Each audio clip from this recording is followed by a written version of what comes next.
একটা পত্রিকার 33 বছর, এটা সত্যি একটা অসামান্য ব্যাপার। চিরাগ পত্রিকার আজ মানে এই বছরটা 33 বছরে পদার্পণ করেছে। এটা আমরা যারা সাহিত্যপ্রেমী মানুষ, শব্দ অক্ষর নিয়ে কাজ করতে ভালোবাসি, শব্দ অক্ষরের সঙ্গেই আমাদের জীবনযাপন, তাদের কাছে একটা পত্রিকার 33 বছর, সেই 33 বছর উপলক্ষে একটা অনুষ্ঠান, একটা সেমিনারের আয়োজন, এটা আমাদের মতো প্রত্যেকেরই একটা হৃদয়ে ছুঁয়ে যায়। এটা শুধুমাত্র যে একটা পত্রিকা নয়, এটা তো একটা সংগ্রাম। যারা অক্ষর কর্মী, যারা অক্ষর শব্দকে নিয়েই জীবনযাপন করেন, তাদের কাছে এর অনুভূতি শব্দে ব্যাখ্যা করা যায়। তাই আমি প্রথমেই চিরাগ পত্রিকার পক্ষ থেকে এখানে যারা রয়েছেন এবং এতদিন ধরে পত্রিকাটাকে সুনামের সঙ্গে যারা এগিয়ে নিয়ে চলেছেন, তাদের প্রত্যেকের প্রতি আমার বিনম্র শ্রদ্ধা জানাই। এবং পান্ডুয়া এই অঞ্চলের যেসব সাহিত্যপ্রেমী মানুষরা এই চিরাগের এতদিনকার পথ চলার সঙ্গী ছিলেন, আছেন এবং ভবিষ্যতেও থাকবেন, তাদের প্রত্যেকের প্রতি আমার বিনম্র শ্রদ্ধা রইল। আমি শুরুতেই একটা অসাধারণ রবীন্দ্রসঙ্গীত শুনলাম। কি অসামান্যভাবে উনি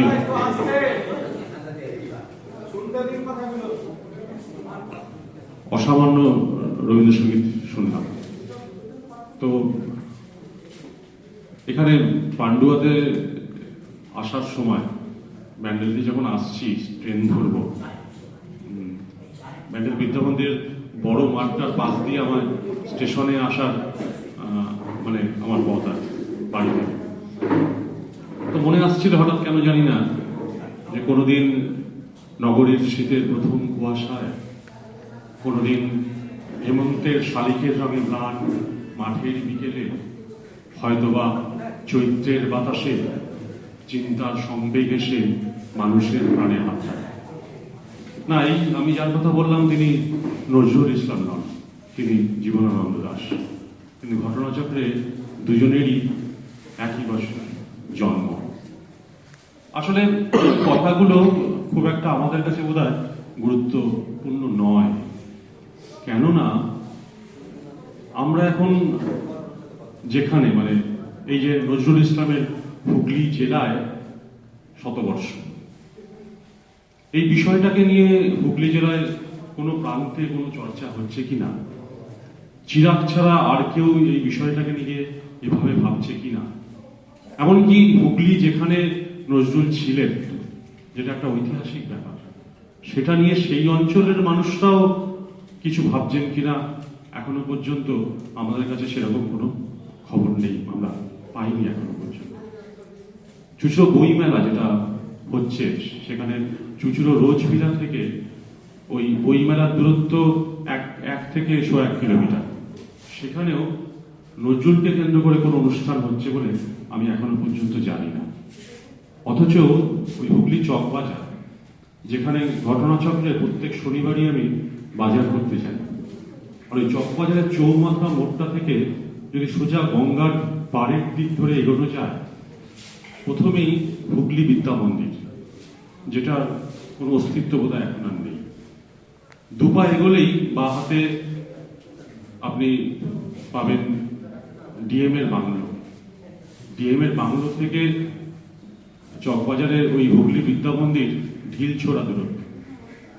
পাশেই ইমামবাড়া, ডান দিকে আরেকটু গেলে হুগলি সংশোধনাগারের সেল নাম্বার 5, যেখানে নজরুল ইসলামকে রাখা হয়েছিল।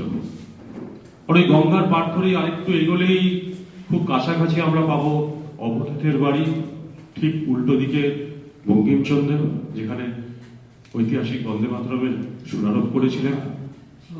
আরো কিছুটা এগোলে ভূদেব মুখোপাধ্যায়, দেবেন্দ্রনাথ, রবীন্দ্রনাথ, এই ইতিহাস শেষ করা যাবে না।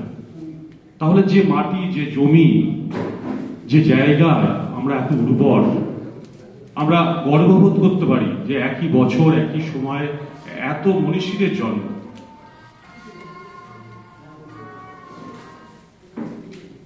সেখানেও খুব আশ্চর্য লাগে যে আমাদের এত উর্বর জমি হওয়া সত্ত্বেও আমরা কি কারণে কিভাবে ইতিহাসের সঙ্গে বিস্তৃত হচ্ছি প্রতি মুহূর্তে। ওই যে জায়গাটা বললাম, হুগলি বিদ্যা মন্দির, রোজভিলা, তার আগে মোগলপুরা লেন যেখানে নজরুল থাকতেন, হুগলি ডিএম এর বাংলো থেকে তার ঢিলছোড়া দূরত্ব, এবং হুগলি সদর যেখানে, সেখান থেকেও দূরত্ব 1-1.5 কিলোমিটারের বেশি নয়। কোনো বাড়ির নাম নজরুলের নামে হয়েছে, কোনো নজরুলের স্মারক, নজরুলের ব্যবহৃত জিনিস কোথাও সংরক্ষিত হয়েছে, কোনো রাস্তার নাম নজরুলের নামে হয়েছে, কোনো ভিলার নাম নজরুলের নামে হয়েছে, আমাদের নজরে পড়ে না। অথচ একটা জাতি নজরুল ইসলামের মতো একটা মানুষকে ভুলেই গেছে প্রায় শতবর্ষে। 33 বছরের একটা পত্রিকা, চিরাগের মতো মফস্বল শহরের, আমিও একজন মফস্বল শহরেরই ছেলে, প্যান্ডেল, তো সেখানে দাঁড়িয়ে আজকে নজরুলের এই শতবর্ষ হুগলি জেলায়, এটা একটা অসামান্য বিষয় বললেও অনেকটাই কম বলা হয়। আমি এবার একটুখানি বিষয়ে ভেতরে ঢোকার চেষ্টা করি। হুগলি জেলায় নজরুল যখন আসছেন, সেই সময়টা, প্রথম নজরুল হুগলি জেলায় আসছেন কিন্তু 1921 সালের ডিসেম্বরে। হুগলি জেলায় সেই সময় নজরুল ইসলামের কে নিয়ে আসছেন যিনি ভূপতি মজুমদার। সেই সময় নজরুল অবশ্য দুদিনের জন্য এসছেন। হুগলি বিদ্যা মন্দির জানেন যে 1920s ওই সময়টা গান্ধীজি যখন প্রথম স্বাধীনতা আন্দোলনের কাণ্ডারি আস্তে আস্তে গান্ধীজির হাতে চলে এলো, সেই সময় প্রত্যেকটা জাতীয় কংগ্রেসের একই ধাঁচে প্রত্যেক জেলায় কিন্তু একটা করে জাতীয় আন্দোলনের গতি প্রকৃতি নির্ধারিত করতে একটা সংগঠন তৈরি হয়। হুগলিতেও হুগলি বিদ্যা মন্দির কিন্তু এই জন্যই স্থাপিত হয়। হুগলি বিদ্যা মন্দিরের বর্তমান অবস্থাটা পাওয়া যায় না, সেটা হচ্ছে চকবাজার, ওই চৌমাথা থেকে যেটা ডিএম বাংলোর দিকে যাচ্ছে, তার ডান হাতে মাদারডিয়ারি একটা বুথ আছে, তার পেছনে হুগলি বিদ্যা মন্দিরটা ছিল। কিন্তু হুগলি বিদ্যা মন্দির এখন ধ্বংসাবশেষ, এবং ওখানে সম্ভবত নাকি ফ্ল্যাট উঠেছে বা উঠছে। তার মানে বুঝতেই পারছেন যে আমরা ইতিহাসের পক্ষে, ইতিহাসের জন্য আমরা কতটা আদরণীয়। এমনকি ওই যে বাড়িটার আমি কথা বললাম, মোগলপুরা লেন, তার পেছনে, সেই মোগলপুরা লেনে নজরুল থাকতেন, তার আগে থাকতেন কাঠগড়া লেনে, এবং ওখান থেকে উঠে যান রোজভিলা। তাহলে একদম 100, 150, 200 মিটারের মধ্যে নজরুলের এই যে তিনখানা একদম হুগলি জেলায় থাকার যে বাসস্থান, সেটা কিন্তু আমাদের চোখের সামনেই রয়েছে। এখনো যেটুকু অবশিষ্ট রোজভিলায় রয়েছে, সেটাও মনে হয় না যে তার অস্তিত্ব আর কিছুদিন থাকবে, প্রায় নেই বললেই চলে। আসলে হুগলিতে নজরুলের শতবর্ষ, সেটা কিন্তু দুটো ভাবে বলা হয়। এক হচ্ছে যে হুগলি জেলে শতবর্ষের সঙ্গে গুলিয়ে ফেলা হয়। হুগলি জেলে নজরুল শতবর্ষ কিন্তু হুগলিতে নজরুলের বাসস্থান নয়। হুগলিতে নজরুল কি কারণে ওখানে এসছেন, কি কারণে সেল নাম্বার 5টা এখনো নজরুল ছিলেন বলে ওই নামাঙ্কিত রয়েছে, ওইটুকুই রয়েছে, আর কিছু নেই। তো সেইটা সময়টা কিন্তু মেলে না। আর একটু গভীরভাবে বলতে গেলে, ওই যে বললাম প্রথমবার 1921 ডিসেম্বরে হুগলি বিদ্যা মন্দিরে এসেছিলেন দুদিনের জন্য নজরুল, সেটাই কিন্তু নজরুলের হুগলিতে প্রথম পা দেওয়া, কিন্তু থাকার জন্য নয়। পরবর্তীকালে 1922 আগস্ট মাসে ঐতিহাসিক ধূমকেতু পত্রিকা রবীন্দ্রনাথের আশীর্বাণী নিয়ে প্রকাশিত হল। ওই আগস্টে 1922 প্রকাশনার পর ঠিক পরের মাসে সেপ্টেম্বরে পুজোর সংখ্যায় দুটো কবিতা বেরোয়, যে দুটো কবিতা সেই সময়কার ইংরেজদের চক্ষুশূলের কারণ। একটা হচ্ছে মমতা মিত্রের বিদ্রোহী কৈফিয়ত, আর আরেকটা কাজী নজরুল ইসলামের আনন্দময়ী আগমন। গত বছর আমি বাংলাদেশে গেছিলাম একটা সেমিনারে, ঘটনাচক্রে কুমিল্লা স্টেশনে গিয়েছিলাম। কুমিল্লা স্টেশনে আমার সঙ্গে আমার স্যারের ছবিও তোলা আছে। ঐতিহাসিক কুমিল্লা স্টেশন, যেখান থেকে 23 নভেম্বর 1922 নজরুল ইসলামকে গ্রেপ্তার করা হয়, এই ধূমকেতু পত্রিকার সেপ্টেম্বর সংখ্যা, পুজোর সংখ্যায় ওই দুটি কবিতা তার সম্পাদনায় বেরোনোর কারণে, একটা নিজের কবিতা আর একটা 11 বছর বয়সের একটি মেয়ে নাম মমতা মিত্র তার বিদ্রোহীর কৈফত কবিতার জন্য। কিন্তু আমি দেখেছি ওই কুমিল্লা স্টেশনে দাঁড়িয়েও, সেই স্টেশনেও সেখানেও যে নজরুল ইসলামের নামে কোনো স্মারক, কোনো ছবি আমার অন্তত নজরে পড়েনি। তো সেই ঐতিহাসিক আমার স্যার পাশে ছিলেন, স্যার বললেন, অতনু এইটা কিন্তু কুমিল্লা স্টেশন, এখানে এই ঐতিহাসিক স্টেশনটা, চলো এই এমব্লেম যেটা আছে ওটা একটা আমরা ছবি সংগ্রহ করি। তো স্যারের কথা মতো সেই ছবিটা নিয়েছিলাম, এখনো ছবিটা আছে, কারণ গত বছরের নভেম্বরের ঘটনা, খুব একটা বেশি দিনের নয়।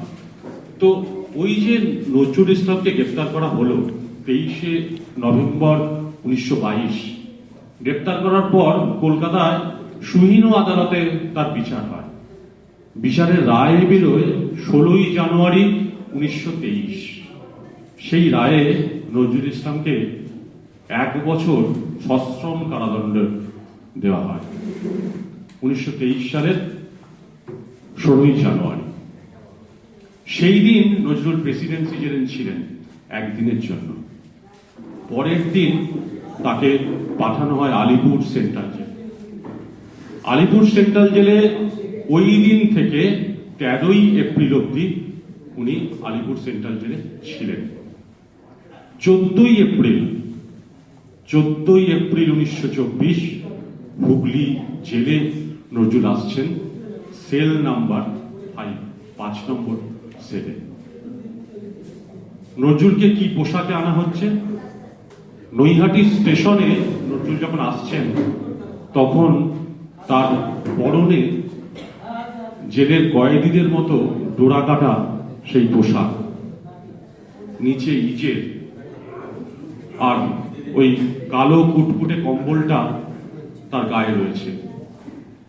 কোমরে দড়ি বেঁধে সাধারণ কয়েদিদের যেভাবে নামানো হয়, নজরুল ইসলামকে নৈহাটি স্টেশনে সেইভাবে নামানো হয়েছিল।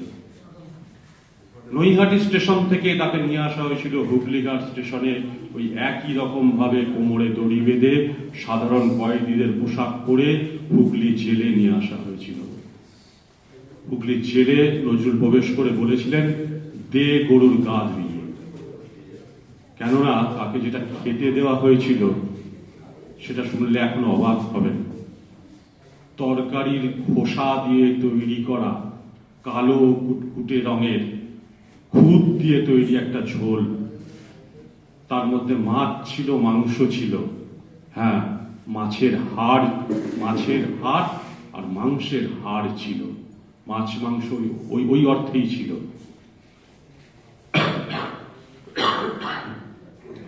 রবীন্দ্রনাথের একটা গান আছে, তোমারই গেহে পালিছ স্নেহে, দিদিমণি তো আরো ভালো জানেন, অসাধারণ গাইলেন। ওটাকে প্যারোডি আকারে করে রবীন্দ্রনাথ বললেন, তোমারই জেলে পালিছ ঠেলে, তুমি ধন্য ধন্য হে। তো এই নজরুল ইসলামকে কয়েদিদের মতো নামিয়ে কোমরে দড়ি বেঁধে হুগলিতে নিয়ে আসা হয়েছিল। হুগলি জেলায় কোনো প্রতিবাদ হয়েছিল বলে আমাদের জানা নেই, কোনো ঐতিহাসিক তথ্য ছবি আমাদের হাতে নেই যে নজরুল ইসলামকে সাধারণ কয়েদিদের মতো নৈহাটি স্টেশনে নামানোর পর হুগলি ঘাট স্টেশনে নিয়ে এসে হুগলি জেলে আনা হয়েছিল। হুগলি জেলায় কোন রকম প্রতিবাদ উঠেছিল, কলকাতা শহরে কোনো প্রতিবাদ উঠেছিল, কোনো সেই সময়কার ছবি, সেই সময়কার কোনো প্রতিবাদের কোনো অথেন্টিকেট, কোনো খবরের কাগজের কোনো ডকুমেন্টস আজ অবধি আমাদের হাতে নেই।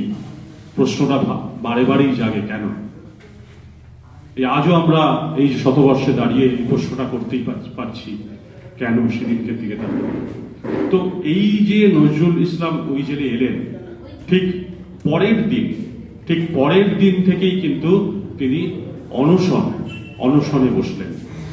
তার প্রতিবাদ ছিল যে এই চূড়ান্ত অব্যবস্থার জন্য, হুগলি জেলে যে চূড়ান্ত অব্যবস্থা তিনি প্রথম দিন এসেই দেখলেন, সেই জন্য তার প্রতিবাদটা সেই জন্যই ছিল। এবং সেটা আপনি জানেন যে রবীন্দ্রনাথ পরে, এটা খুব বহু প্রচলিত ঘটনা, রবীন্দ্রনাথ যে মেলটা, এই যে টেলিগ্রামটা করেছিলেন সেটা রিডাইরেক্ট করা হয়নি। মানে আলিপুরে, উনি জানেন আলিপুর সেন্ট্রাল জেলেই রয়েছেন নজরুল, সেখানেই পাঠিয়েছিলেন টেলিগ্রামটা, কিন্তু সেটা যে জেল কর্তৃপক্ষ সেটাকে হুগলি জেলে রিডাইরেক্ট করেনি। ফলত রবীন্দ্রনাথের সেই টেলিগ্রাম নজরুলের হাতে কিন্তু এসে পৌঁছয়নি। উনি তখন জানতেই পারেননি যে রবীন্দ্রনাথ তাকে উদ্দেশ্য করে এই টেলিগ্রামটি লিখেছিলেন।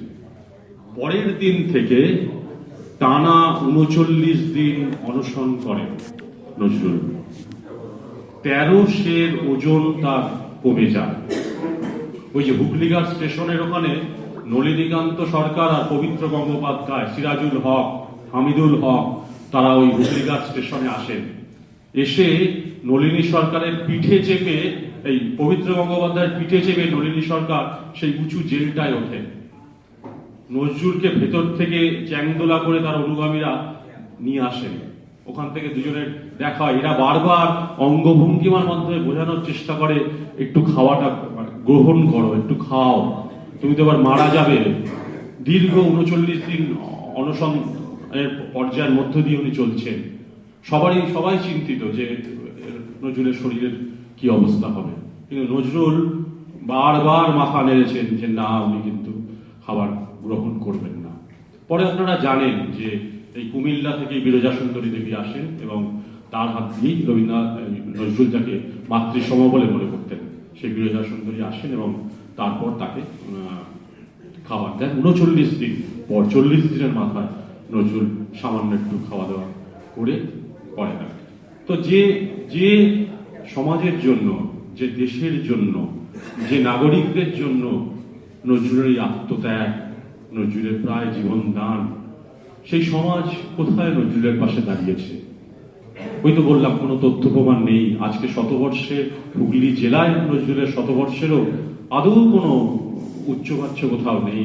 পান্ডুয়ার মতো এরকম একটা পত্রিকা ছাড়া আর কেউ এই বিষয়টা নিয়ে এখনো পর্যন্ত ভাবনা চিন্তা করেছে বলে অন্তত আমাদের সামনে আসেনি। হয়তো পরবর্তী সময় এটাকে দেখে অনুসরণ করে বা পরে ভাবনা চিন্তার মধ্যে যদি তারা আনেন। হ্যাঁ, যাই হোক, মানে অল্প বিস্তর হয়তো হবে, কারণ আমার বাড়ি ব্যান্ডেল, আমি চুচুড়ো বইমেলার সঙ্গে প্রত্যক্ষভাবে যুক্ত। সেখানে ২০ তারিখে আমার সেমিনারও আছে, কিন্তু অন্যান্য সমস্ত দিনের সেমিনারের মতোই কিন্তু নজরুলকে অন্তত এই বছরের কোনো সেমিনারের বিষয় হিসেবে রাখা হয়। তো এই বিষয়টা নিয়ে বলার সময় একটা প্রশ্ন মানে খুব স্বাভাবিকভাবেই আসে, যে সেটা হচ্ছে নজরুল ইসলাম হুগলি জেলায় এসেছিলেন কেন? প্রথম যে পরিচয় সূত্রে উনি আসেন সেটা তো বললাম, হুগলি বিদ্যা মন্দিরে ভূপতি মজুমদারের সঙ্গে তার সখ্য। ভূপতি জানতেন নজরুল অসাধারণ গান গাইতে পারতেন। নজরুলের গান গাওয়ার এই ক্ষমতাটাকে সাধারণ নাগরিক, সাধারণ মানুষ, সাধারণ বালক, এদের ভেতরের যে মানুষ, তাকে জাগিয়ে তোলার জন্য নজরুলকে তিনি হুগলি বিদ্যা মন্দিরে সেই সময় নিয়ে এসেছিলেন ২ দিনের জন্য। কিন্তু তারপরে তো এই জেল, এবং জেলে, হুগলি জেলে উনি এই যে ১৩ই এপ্রিল থেকে ছিলেন, ১৭ই জুলাই অব্দি হুগলি জেলে উনি ছিলেন। ১৭ই জুলাইয়ের পর ১৮ই জুলাই তাকে বহরমপুরে পাঠানো হয় এবং সেখানে উনি এই জেলের যে তার ১ বছরের যে শাস্তি ছিল সেটা শেষমেশ ১১ মাসে করা হয় এবং ১৫/১২/২০২৩ উনি বহরমপুর জেল থেকে ছাড়া পান। কিন্তু দেখুন, ওই যে হুগলি জেলে যে শতবর্ষ, সেটা কিন্তু গত বছর অতিক্রান্ত হয়েছে। কারণ আমি ১৯২৩-এর কথা বললাম, মানে ২০২৩।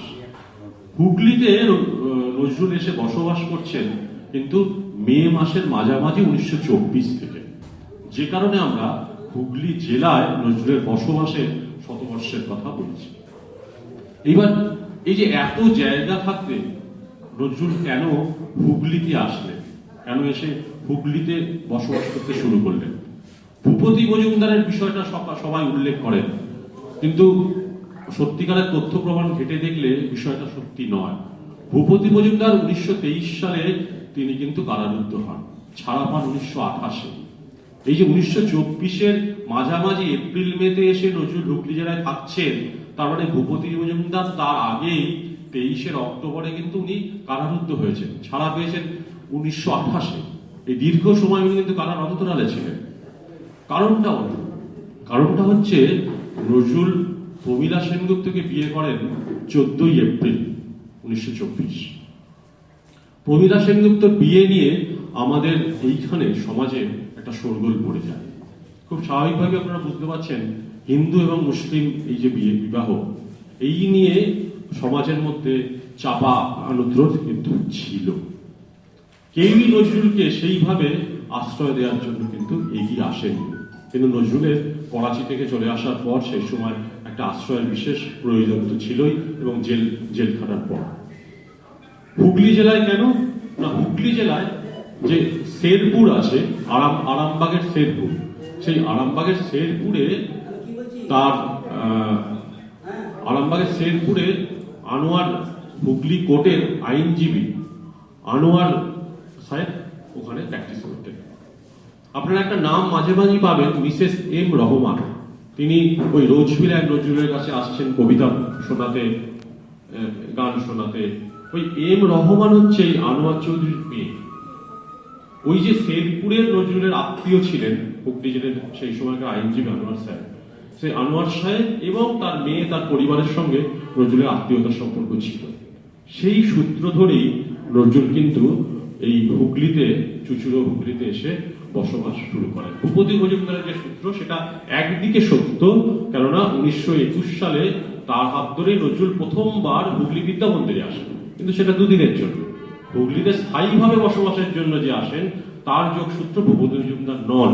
তার যোগসূত্র হচ্ছে এই শেরপুরের নজরুলের যিনি আনোয়ার সাহেব, নজরুলের সঙ্গে যাদের একটা আত্মীয়তার সম্পর্ক ছিল।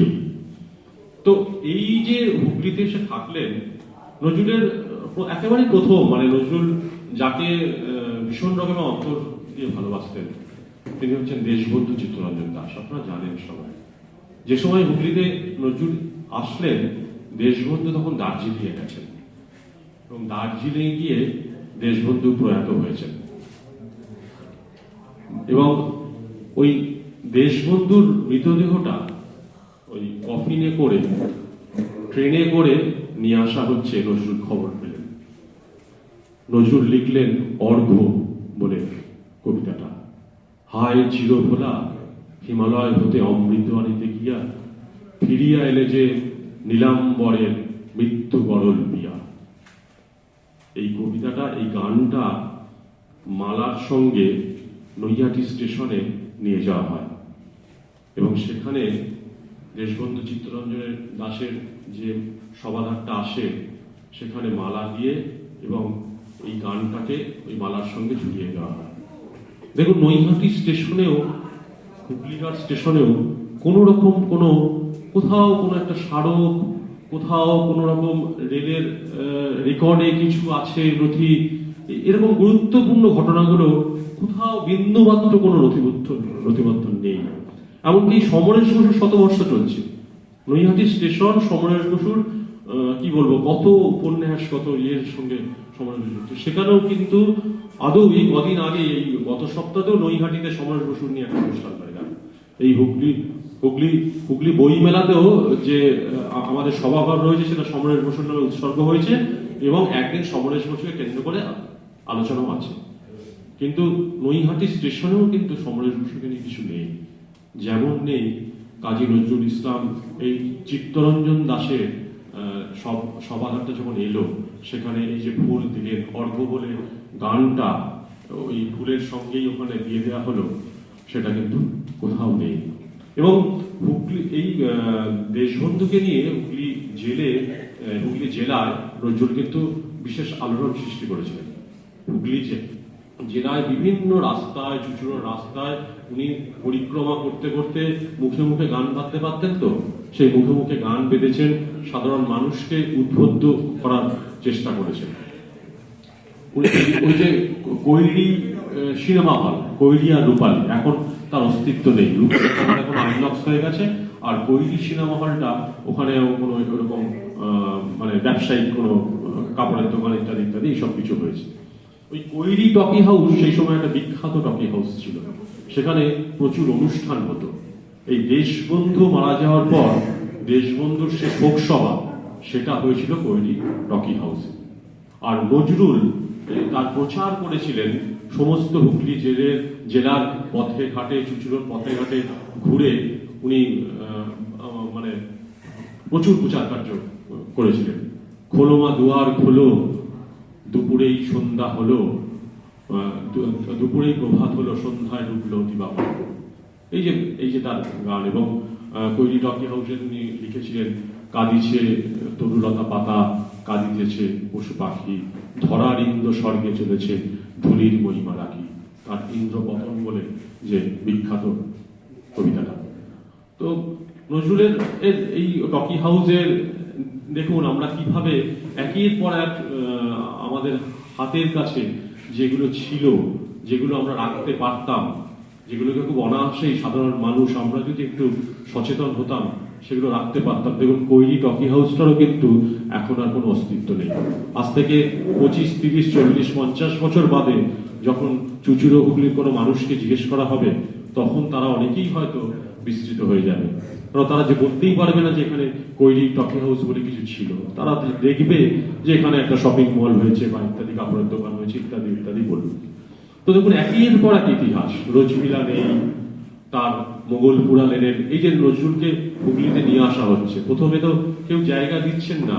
ওই কংগ্রেস কর্মী বীরেন ঘোষের ভাই খগেন ঘোষ, তার কাঠগড়া লেনের একটা বাড়ি ছিল, সেই বাড়িতে প্রথম নজরুল কিন্তু ওঠেন। সেখানে কিছুদিন থাকার পর ওখান থেকে আসেন মোগলপুরা লেন। এটা হচ্ছে ওই হুগলি বিদ্যামন্দির যেটা বললাম তার পেছনের দিকটা, একেবারে হুগলি বিদ্যামন্দিরের গায়ে বলতে পারে। তো এই মোগলপুরা লেনে তারপরে নজরুল ফাইনালি যেখানে ছিলেন সেটা হচ্ছে রোজমিলা। এই তিনটে জায়গাতেই মোটামুটি উনি ছিলেন। তো এই মানে এই একেবারে গায়ে গায়ে যে তথ্যগুলো আমাদের রয়েছে তার কোনোটার সামান্যতম নেই, বইয়ে আছে। এবং এই বইয়েও আর কিছুদিন বাদে এই বইগুলো আমি দেখেছি যে রিপ্রিন্ট কোথাও হচ্ছে না, বা বইগুলো নিয়ে পড়াশোনা একমাত্র নজরুল গবেষক, নজরুল নিয়ে যারা ডক্টরেট করছেন, নজরুলকে নিয়ে করছেন, তাদের এক্সক্লুসিভলি তাদের প্রয়োজনে কয়েকজন ছাড়া এই বিষয়টা নিয়ে কিন্তু আদৌ কোনো চর্চা হচ্ছে। বা আমাদের ওখানকার মানুষ, আমি তো ওখানকারই ছেলে, সেখানেও যে বিন্দুমাত্র সচেতনতা কোথাও আছে আমি কিন্তু দেখছি। এই হুগলি বিদ্যামন্দিরের কর্মকাণ্ডের সঙ্গে নজরুল আরো কিভাবে যুক্ত ছিলেন শুনলে আপনারা অবাক হবেন। ধরমপুর মাঠ আপনারা সবাই জানেন, ওই ধরমপুর মাঠে ঢোকার মুখে একটা গোলা ঘর তৈরি করা হয়েছিল পাতা দিয়ে। ওই গোলা ঘরে ওই সিরাজ, অবনী চৌধুরী এইসব বিপ্লবীরা এসে থাকতেন। কারণ মানিকতলা বোমা মামলায় যাদের নামে অভিযুক্ত হয়েছিল, পবিত্র দত্ত, এরা ওই হুগলিতে চলে আসতো। এসে ওই ধরমপুর মাঠের ঢোকার মুখে একটা এরকম নাকি গোলাঘর করা হয়েছিল, পাতা ফাতা দিয়ে তৈরি ওই ঘর। সেখানে তারা এসে কিছুদিন আত্মগোপন করে থাকতেন। নজরুল যখন এই হুগলি বিদ্যামন্দিরে আছেন তখন মাঝে মাঝেই বিভিন্ন সময় ওই ধরমপুর মাঠের ওখানে চলে যেতেন। ওই গোলা ঘরটা, ওই মাঠের আশেপাশে খেজুর গাছ, ওইসব ওনার ভীষণ প্রিয় ছিল। আত্মভোলা মানুষ তো, ওইখানে বসে বসে একের পর এক মেঠো গান গাইতেন, মেঠো গানের সুর বসাতেন, ঝুমুর গান গাইতেন। আবার এমনও হয়েছে কোনো দিন সন্ধেবেলায় গেছেন, ওখানে বসে কত রকম গান ভেজেছেন, গল্প করেছেন। সেই সুর, মেঠো সুর, সেই ঝুমুর গান, সেই তার কোনো অস্তিত্বই নেই, কেউ সঙ্গে ছিল না। রবীন্দ্রনাথ যখন আইনস্টাইনের সঙ্গে দেখা করতে গেছিলেন, সঙ্গে অমিয় চক্রবর্তী ছিল, নোট করে রেখেছিলেন। সেই নোটটা পাই বলে রবীন্দ্রনাথ আইনস্টাইনের কি কথাবার্তা হয়েছে আমরা দেখতে পারি। কিন্তু এই কাজী নজরুল ইসলামের এই যে ঝুমুর গান, এই যে মিঠো গান, নিজের মন মতো ওখানে যাচ্ছেন, কোনোদিন ভোরবেলায়, কোনোদিন সন্ধ্যেবেলায় যাচ্ছেন, সুর দিচ্ছেন, কবিতা লিখছেন, তার বেশিরভাগই মানে এই সুর তো মেঠো সুর, ঝুমুরের সুর, এ তো কোথায় হারিয়ে গেছে, সেই কথাগুলোই বা কোথায় গেছে।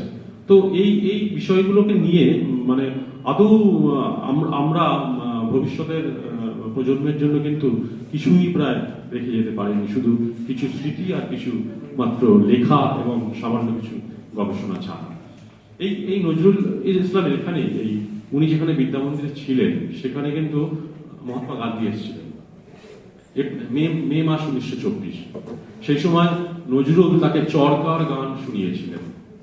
চরকার গান তো উনি গান্ধী তো বাংলায় বুঝতে পারতেন না, তো নজরুল গিয়েছিলেন, ঘোর রে আমার সাধের চরকা ঘোর, স্বরাজ রথের আগমনী শুনি চাকার শব্দে তোর। তো এই সুরটা এত ভালো লেগেছিল গান্ধীজির, এইটা সুবোধ রায় এটার ইংরাজিতে ট্রান্সলেশন করেছিলেন, গান্ধীজি যাতে বুঝতে পারেন। এবং গান্ধীজি ওখান থেকে বোলপুরে ফিরছিলেন, ওই ট্রেনে গিয়ে সুবোধ রায় গান্ধীজির হাতে এই চরকার গাইলে, ঘুরলে আমার স্বাদের চরকা ঘোর, স্বরাজ রথে আগমনী শুনি চাকার শব্দে তোর। এইটা ট্রেনে গিয়ে সুবোধ রায় দিয়ে এসেছিলেন গান্ধীজির হাতে, চরকার গান। তো এই তথ্য আমাদের কোথাও নেই। এমনকি আমি যে চকবাজারে বাজার করি, সেখানে একটা অশ্বত্থ গাছ, বড় অশ্বত্থ গাছ ছিল, যেটাকে নাকি বলা হচ্ছে বোধহয় 12 তলা সেই সময়টা। এই আমফানের সময়, আমফানের কিছু পরে সেই গাছটা যে খুব একটা ইয়ে হয়ে গেছিল, মানে আপরুটেড হয়ে গেছিল, সেটা কিন্তু আমার নজরে অন্তত আসেনি। বিশাল গাছ ছিল, গোটা চকবাজারটার প্রবেশের মুখে ওই গাছটা একটা সুবিশাল আচ্ছাদনগত পাখির বাসা থাকতো। তো আমফানের অজুহাত দেখিয়ে সেই বিশাল গাছটাকে কিন্তু কেটে ফেলা হয়। এখন যখন ওই চকবাজারে আপনি ওই বিএড কলেজের পাশ দিয়ে ঢুকবেন, সেখানে দেখবেন ওই গাছের কিন্তু কোনো অস্তিত্ব নেই, বিশাল গাছটা ছিল। ওইখানেই মুকুন্দ দাসের যাত্রা হয়েছিল। এই যে পাশেই হুগলি বিদ্যা মন্দির, 100 মিটারের মধ্যে হুগলি বিদ্যা মন্দিরের যেসব বিপ্লবীরা, তারা এখানে এসে ওই অভিনয় করেছিলেন। এবং সেই অভিনয়টা প্রায় এত জনপ্রিয় হয়েছিল, প্রায় 7 দিন ধরে অভিনয়টা চলেছিল। আর নজরুল সেই সময় যেহেতু বিদ্যা মন্দিরে একদিন এসে তাদের অনুরোধে প্রচুর গানের, নিজের মন থেকে বিপ্লবীর নিয়ে বাঁধা গান, সেসব গান উনি করেছিলেন। যেমন ধরমপুর মাঠে ঝুমুর গান, মেঠো গানের কথা বললাম, তার কোনো রেকর্ড নেই।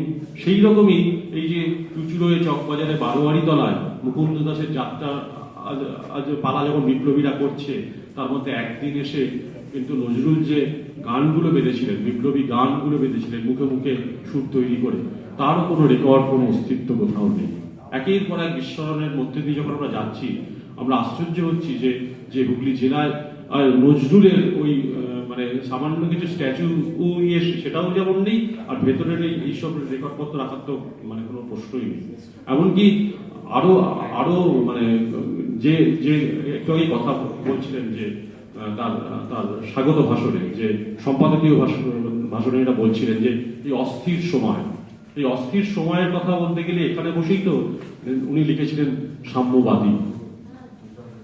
তো এই সাম্যবাদী তিনি তো মানে লিখছেন গাই সাম্যের গান, যেখানে আসে মিশে গেছে হিন্দু, বৌদ্ধ, মুসলিম, খ্রিস্টান। তো এই সময়ে দাঁড়িয়ে এই আবেদন আমাদের কাছে শুধু দেশ নয়, আমাদের আন্তর্জাতিক ঘটনার পরিপ্রেক্ষিতেও এই গানটা কোন প্রাসঙ্গিক জায়গায় আজ এখানে উপস্থিত হয়েছে আমরা সবাই জানি। এই সাম্যবাদী কিন্তু এই হুগলিতে বসেই কোনো গান লেখা।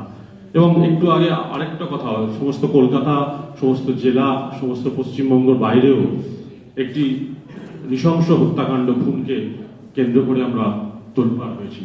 আমরা প্রত্যেকে আমাদের মনেও এখনো পর্যন্ত কিন্তু সেই দাগটা রয়ে গেছে। নজরুল এখানে লিখেছিলেন, মেনে শতবাধা টিকটিকি হাসি, টিকিদারি নিয়ে আজও বেঁচে আছি, বাঁচিতে বাঁচিতে প্রায় মরিয়াছি, এবার সব্যসাচী এখানে বসেই লেখা।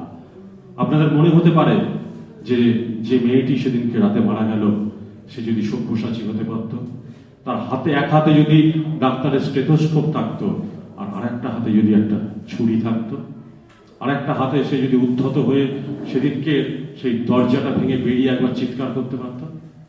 আসলে নজরুল সেদিনও লিখেছিলেন সব্যসাচী হওয়ার।